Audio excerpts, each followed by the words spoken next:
નમસ્કાર, સુસ્વાગતમ. ધોરણ 12 કોમર્સ નામાના મૂળ તત્વો ભાગ 1 પ્રકરણ 4 ભાગીદારીનું પુનર્ગઠન. આ પ્રકરણમાં આપણે સૈદ્ધાંતિક ચર્ચા કરેલ હતી તેમજ ટૂંકા દાખલાનો અભ્યાસ પણ કર્યો હતો.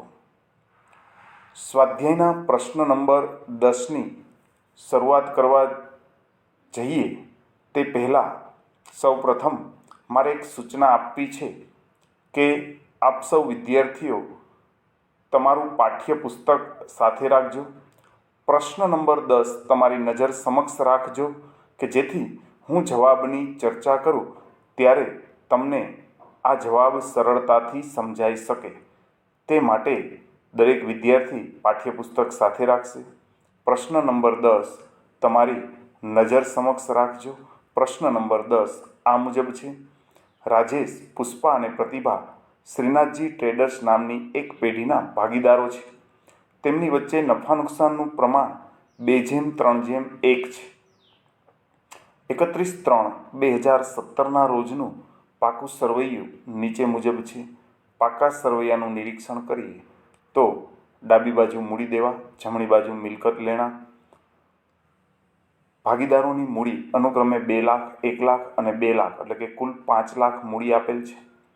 10%ની બેંક લોન 80,000, લેણદારો 1,70,000, દેવી હુંડી ₹40,000, કારીગર નફા ભાગ ભંડોળ ₹29,000, ચૂકવવાના બાકી ખર્ચા ₹10,000. મિલકત લેણા બાજુ જોઈએ તો જમીનની કિંમત આપેલ છે 1,80,000, મકાન ₹3 લાખ, યંત્રો 1,20,000, રોકાણો 40,000, દેવાદારો 50,000, લેણી હુંડી 10,000, આખર સ્ટોક 35,000, બેંક સિલક 60,000, રોકડ સિલક 30,000 અને મળવાની બાકી આવક 4,000. બંનેનો સરવાળો જોઈએ તો ₹8,29,000. ત્યારબાદ વધારાની માહિતી જોઈએ. અહીં આપણે રકમનું વાંચન કર્યા પછી પ્રશ્ન સમજીએ તો વધારે સરળતા રહે સમજવામાં માટે સૌપ્રથમ પ્રશ્નનો અભ્યાસ કરવો જરૂરી છે. માટે વધારાની વિગતો જોઈએ તો ઉપરોક્ત તારીખે બધા ભાગીદારોએ નફા નુકસાનનું પ્રમાણ બદલીને 1:1:1 એટલે કે સપ્રમાણ કરવાનું નક્કી કર્યું. ધંધાની મિલકત અને દેવાનું પુનઃ મૂલ્યાંકન કરવાનું નક્કી કર્યું, જેની માહિતી નીચે મુજબ છે. હવાલા નંબર 1, જમીનની કિંમત 2,50,000 સુધી વધારવી, મકાનની કિંમત ₹50,000થી વધારવી. નંબર 2, યંત્રોની કિંમત ₹80,000 સુધી ઘટાડવી. નંબર 3, રોકાણની કિંમતમાં 30% ઘટાડો કરવો. નંબર 4, દેવાદારો પર 20% ઘાલખાદ અનામત અને 5% વટાવ અનામતની જોગવાઈ કરવી. નંબર 5, ₹15,000ના સ્ટોકની કિંમતમાં 20% ઘટાડો કરવાનો છે. નંબર 6, ₹20,000ના લેણદારને હવે રકમ ચૂકવવાની નથી. નંબર 7, ₹3,000 ચૂકવવાના બાકી ખર્ચની અને ₹2,000 મળવાની બાકી આવકની નોંધ કરવાની બાકી છે. ઉપરની માહિતી પરથી ભાગીદારી પેઢીના ચોપડે આમ નોંધ લખી પુનઃ મૂલ્યાંકન ખાતું તૈયાર કરો. તો મિત્રો, આપણે જવાબ તરફ આગળ વધીએ. હવે આ રકમ તમારી નજર સમક્ષ સ્ક્રીન પર નહીં હોય, પરંતુ તમારી ટેક્સ્ટબુક, તમારા પાઠ્યપુસ્તકમાં તમે આ રકમ તમારી નજર સમક્ષ રાખજો કે જેથી આ પ્રશ્ન સરળતાથી સમજાઈ શકે. તો જવાબ તરફ આગળ વધીએ તો સૌ પ્રથમ આપણે આમ નોંધ જોઈશું. તો શ્રીનાથજી ટ્રેડર્સના ચોપડે આમ નોંધ એવું હેડિંગ આપણે લખશું. અહીં મેં હેડિંગ દર્શાવેલ નથી, સીધી આમ નોંધથી શરૂઆત કરેલ છે કે જેથી આપણને સરળતાથી સમજાઈ જાય. તો સૌ પ્રથમ હવાલો જોઈએ તો જમીનની કિંમત ₹2,50,000 સુધી વધારવી. પાકા સરવૈયામાં જોશો, નિરીક્ષણ કરશો તો ₹1,80,000 આપેલ છે. હવે આ કિંમત આપણે 2,50,000 ગણીએ તો અહીં જમીનની કિંમતમાં 70,000 વધારો થયો ગણાય. કોઈપણ મિલકતની કિંમતનો વધારો આપણે નફો ગણી અને પુનઃ મૂલ્યાંકન ખાતે જમા કરીએ છીએ અને જે તે મિલકત ખાતે ઉધાર અસર આપીએ છીએ. તેવી જ રીતે પ્રથમ હવાલામાં આપણને મકાનની કિંમત 50,000થી વધારવી તેમ આપેલ છે. તો અહીં પણ મિલકતની કિંમતમાં વધારો છે, તેથી આ રકમ પણ પુનઃ મૂલ્યાંકન ખાતે જમા થશે. આમ બંને રકમ 70,000 પ્લસ 50,000 બંને રકમ પુનઃ મૂલ્યાંકન ખાતે જમા કરીએ તો 1,20,000 અને બંને મિલકત ખાતે અનુક્રમે જમીન ખાતે ઉધાર 70,000 અને મકાન ખાતે ઉધાર 50,000 થશે. તો આમ નોંધ આ રીતે થશે: જમીન ખાતે ઉધાર 70,000, મકાન ખાતે ઉધાર 50,000, તે પુનઃ મૂલ્યાંકન ખાતે જમા ₹1,20,000. હવે તમે ટેક્સ્ટબુકમાં જુઓ, હવાલા નંબર 2, વધારાની વિગત નંબર 2, તેમાં લખેલ છે યંત્રોની કિંમત ₹80,000 સુધી ઘટાડવી. મિત્રો, અહીં પાકા સરવૈયામાં જોશો તો તેની કિંમત આપેલ છે 1,20,000 અને તેને 80,000 સુધી ઘટાડો તો તેની કિંમતમાં 40,000નો ઘટાડો થાય. મિલકતની કિંમતમાં ઘટાડો થાય તો જે તે મિલકત ખાતે જમા કરવામાં આવે છે અને તેને ખોટ કે નુકસાન ગણી પુનઃ મૂલ્યાંકન ખાતે ઉધાર કરવામાં આવે છે. તો આમ નોંધ આ મુજબ થશે: પુનઃ મૂલ્યાંકન ખાતે ઉધાર 40,000, તે યંત્રો ખાતે જમા 40,000. ત્યાર પછી આપણે હવાલા નંબર 3 જોઈએ તો તેમાં લખેલ છે રોકાણોની કિંમતમાં 30% ઘટાડો કરવો. હવે મિત્રો, રોકાણોની જે કિંમત છે તે તમે પાકા સરવૈયામાં જોશો તો ₹40,000 આપેલ છે. તેના 30% કેલ્ક્યુલેટરમાં કરશો તો ₹12,000 આવશે. અહીં પણ મિલકતની કિંમતમાં ઘટાડો થાય છે, તો આગળની આમ નોંધ મુજબ જ મિલકતની કિંમતનો ઘટાડો મિલકત ખાતે જમા અને પુનઃ મૂલ્યાંકન ખાતે ઉધાર. તો તેની આમ નોંધ આ મુજબ થશે: 40,000ના 30% એટલે રકમ આવશે 12,000. તો પુનઃ મૂલ્યાંકન ખાતે ઉધાર 12,000, તે રોકાણો ખાતે જમા ₹12,000. અહીં બાબત જે લખવી હોય તો લખી શકાય. મેં અહીં દરેક આમ નોંધમાં બાબત જે લખેલ નથી, કારણ કે બાબત જે વિશે આપણે ધોરણ 11માં વ્યવસ્થિત સમજી ગયા છીએ. અહીં આપણે બાબત જેમાં સમય વેસ્ટ કરતા નથી. તો છતાં પણ જોઈએ તો આ આમ નોંધમાં રોકાણોની કિંમતમાં 30% ઘટાડો કર્યો તેના આવી બાબત જે લખી શકાય. ત્યાર પછી આગળ વધીએ તો ત્યાર પછીના હવાલામાં એમ આપેલ છે કે દેવાદારો પર 20% ઘાલખાદ અનામત અને 5% દેવાદાર વટાવ અનામતની જોગવાઈ કરો. તો પાકા સરવૈયામાં જોશો તો દેવાદારો આપેલા છે 50,000, તેના 20% કેલ્ક્યુલેટરમાં કરો તો આવે 10,000. તો આપણે ઘાલખાદ અનામત રાખવાની છે 10,000. હવે ₹40,000 જે વધે છે એના આપણે 5% કરીએ તો રૂપિયા આવે 2,000. તો આપણે દેવાદાર પર વટાવ અનામત રાખવાની થશે 2,000. આ બંને રકમ દેવાદારની મૂળ કિંમતમાં ઘટાડો કરે છે, એટલે કે અહીં પણ મિલકત ઘટે છે. તેથી આ બંને રકમ પુનઃ મૂલ્યાંકન ખાતે ઉધાર થશે અને અનુક્રમે બંને અનામત ખાતે જમા થશે. એટલે કે આમ નોંધ થઈ: પુનઃ મૂલ્યાંકન ખાતે ઉધાર ₹12,000, તે ઘાલખાદ અનામત ખાતે જમા 10,000, તે દેવાદાર વટાવ અનામત ખાતે જમા 2,000.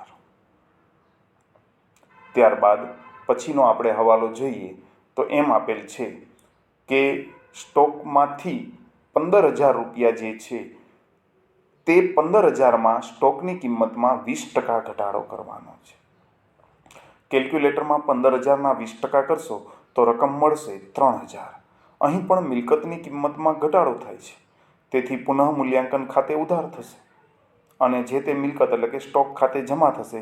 એટલે કે આમ નોંધ આ મુજબ થશે: પુનઃ મૂલ્યાંકન ખાતે ઉધાર ₹3,000, તે સ્ટોક ખાતે જમા 3,000. ત્યાર પછીનો હવાલો કે વધારાની વિગત તરફ આગળ વધીએ તો તેમાં લખેલ છે કે લેણદારોમાંથી ₹20,000ના લેણદારને હવે રકમ ચૂકવવાની નથી. અહીં દેવું ઘટે છે, દેણું ઘટે છે, પેઢીને ફાયદો થાય છે. તેથી તે રકમ પુનઃ મૂલ્યાંકન ખાતે જમા થશે અને લેણદાર ખાતે ઉધાર થશે. એટલે કે આમ નોંધ આ રીતે આવશે: લેણદાર ખાતે ઉધાર ₹20,000, તે પુનઃ મૂલ્યાંકન ખાતે જમા ₹20,000. ત્યારબાદ અંતિમ હવાલા તરફ આગળ વધીએ તો તેમાં લખેલ છે કે ચૂકવવાના બાકી ખર્ચ ₹3,000 અને મળવાની બાકી આવક ₹2,000ની નોંધ કરવાની બાકી છે. ચૂકવવાનો બાકી ખર્ચ પેઢી માટે ખર્ચ વધારે છે, તેથી તે પુનઃમૂલ્યાંકન ખાતે ઉધાર નોંધાશે અને ચૂકવવાના બાકી ખર્ચ ખાતે જમા નોંધાશે. એટલે આમ નોંધ આમ આવશે: પુનઃ મૂલ્યાંકન ખાતે ઉધાર 3,000, તે ચૂકવવાના બાકી ખર્ચ ખાતે જમા 3,000. ત્યારબાદ મળવાની બાકી આવક અંગે જોઈએ તો મળવાની બાકી આવક તે આવકનો સંકેત કરે છે, ઉપજ છે, નફો છે, તેથી તે પુનઃમૂલ્યાંકન ખાતે જમા થશે. અને મળવાની બાકી આવક લેણું વધારે છે અને લેણા ખાતે હંમેશા ઉધાર થાય, તેથી મળવાની બાકી આવક ખાતે ઉધાર થશે ₹2,000. તો આમ નોંધ આ મુજબ થશે: મળવાની બાકી આવક ખાતે ઉધાર ₹2,000, તે પુનઃ મૂલ્યાંકન ખાતે જમા ₹2,000.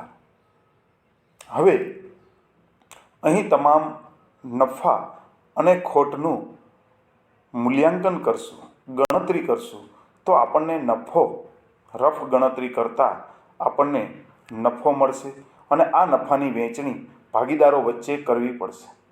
તો અહીં આપણે તેની ગણતરી કરવી પડે કે ભાઈ જમીનનો નફો 70,000, મકાનનો નફો 50,000, તેમાંથી યંત્રોની ખોટ બાદ કરીએ, તેમાંથી રોકાણોની કિંમત ઘટાડો બાદ કરીએ, તેમાંથી દેવાદારોની ઘાલખાદ અનામત, દેવાદાર વટાવ અનામત બાદ કરીએ, સ્ટોકની કિંમતમાં ઘટાડો બાદ કરીએ, લેણદારોમાં જે ફાયદો થયો તે પ્લસ કરીએ, ચૂકવવાના બાકી ખર્ચ માઇનસ કરીએ, મળવાની બાકી આવક પ્લસ કરીએ અને તેમ ગણતરી કરતાં આપણને નફો મળે છે 72,000.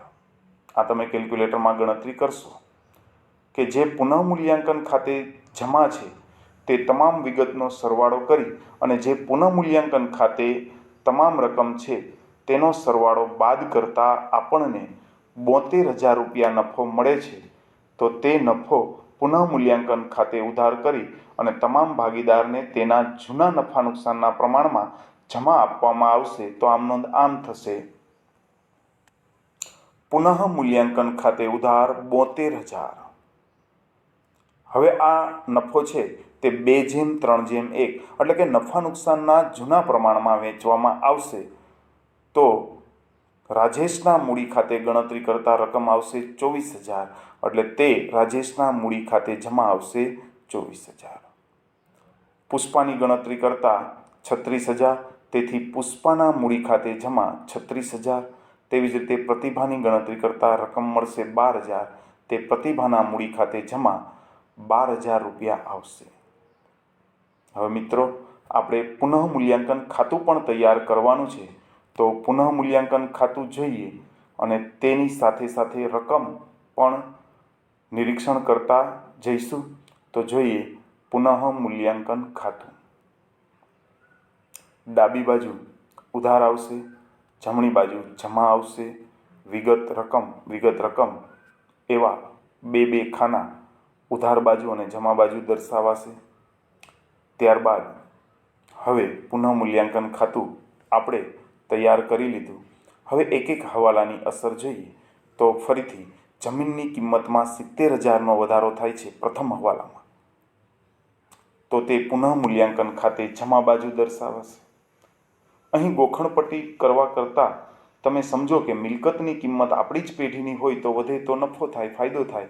તો ફાયદો કે નફો હંમેશા નફા નુકસાન ખાતે જમા આવે. અહીં પુનઃમૂલ્યાંકન ખાતું નફા નુકસાન ખાતા જેવું જ છે, તેનું બીજું નામ નફા નુકસાન હવાલા ખાતું જ છે. તો મિલકતની કિંમત વધે તે તમામ પુનઃમૂલ્યાંકન ખાતે જમા આવશે. મિલકતની કિંમતનો ઘટાડો પુનઃમૂલ્યાંકન ખાતે ઉધાર આવશે. તેવી જ રીતે દેવાની કિંમતનો ઘટાડો પુનઃમૂલ્યાંકન ખાતે જમા આવશે અને દેવાની કિંમતનો વધારો પુનઃમૂલ્યાંકન ખાતે ઉધાર આવશે. તો હવાલા નંબર 1માં જમીનની કિંમત 70,000 વધે છે, તેથી આ 70,000 આપણે જમા બાજુ દર્શાવવાના થશે. જમીન ખાતે ₹70,000. તેવી જ રીતે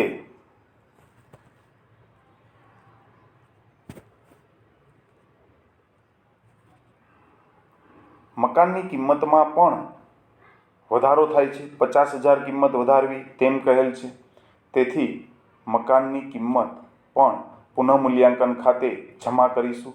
મકાન ખાતે ₹50,000. ત્યારબાદ હવાલા નંબર 2 જોઈએ તો તેમાં કહેલ છે કે યંત્રોની કિંમત 80,000 સુધી ઘટાડવી. અહીં યંત્રોની કિંમતમાં 40,000 ઘટાડો થાય છે, તેથી પુનઃમૂલ્યાંકન ખાતે ઉધાર બાજુ યંત્રો દર્શાવાશે ₹40,000. ત્યારબાદ નો હવાલો જોઈએ તો રોકાણોમાં 30% ઘટાડો કરવો તેમ કહેલ છે.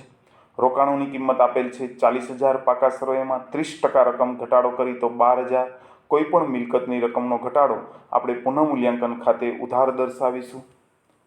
તો અહીં રોકાણો ખાતે તેમ કરી અને રકમ આવશે 12,000. તો આપણે આ રકમ પણ ઉધાર બાજુ દર્શાવી. ત્યાર પછીનો હવાલો જોઈએ તો દેવાદારો પર 20% ઘાલખાદ અનામત અને 5% વટાવ અનામત રાખવાની છે. દેવાદારોની કિંમત પાકા સરવૈયામાં આપેલ છે 50,000, તેના 20% કરીએ તો ઘાલખાદ અનામત મળશે 10,000. આ બાબત પણ દેવાદારોની કિંમતમાં ઘટાડો કરે છે, નુકસાન ગણાય. પુનઃમૂલ્યાંકન ખાતે ઉધાર દર્શાવવામાં આવશે. તો અહીં ઘાલખાદ અનામત ખાતે ₹10,000. હવે આ 50,000માંથી આપણે 10,000 બાદ કરીએ તો 40,000 દેવાદારો આવે. તેમાં 5% દેવાદાર વટાવ અનામતની ગણતરી કરીએ તો રકમ મળશે 2,000. આ બાબત પણ દેવાદારની કિંમતમાં પરોક્ષ ઘટાડો કરે છે, તેથી તેને પરોક્ષ નુકસાન અથવા અનામત તરીકે રાખી મૂકેલ રકમ છે. વાસ્તવિક રીતે આ નુકસાન નથી, આ ખાસ ધ્યાનમાં રાખજો. આપણે તો મિલકતની કિંમતમાં ઘટાડો થાય અને તેને પુનઃમૂલ્યાંકન ખાતે ઉધાર લખવું કે જમા લખવું તેના અનુસંધાને નુકસાન ગણીને આપણે આગળ વધીએ છીએ. ખરેખર આ બંને અનામતો છે એ ધંધા માટે નુકસાન નથી. એ તો ભવિષ્યમાં આવું નુકસાન ઊભું થાય તો સાઈડમાં રાખી મૂકેલી એક રિઝર્વ રકમ છે, એક અનામત રકમ છે. તો દેવાદાર વટાવ અનામત પણ દેવાદારોમાં પરોક્ષ રીતે ઘટાડો કરે છે, તેથી તે પણ ઉધાર આવશે. દેવાદાર વટાવ અનામત ખાતે ₹2,000 પુનઃમૂલ્યાંકન ખાતે આપણે ઉધાર કરીશું.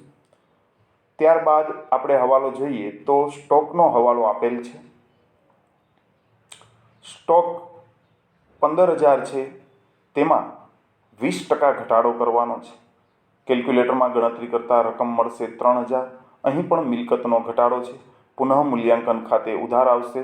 સ્ટોક ખાતે કરીને રકમ લખશું ઉધાર બાજુ 3,000.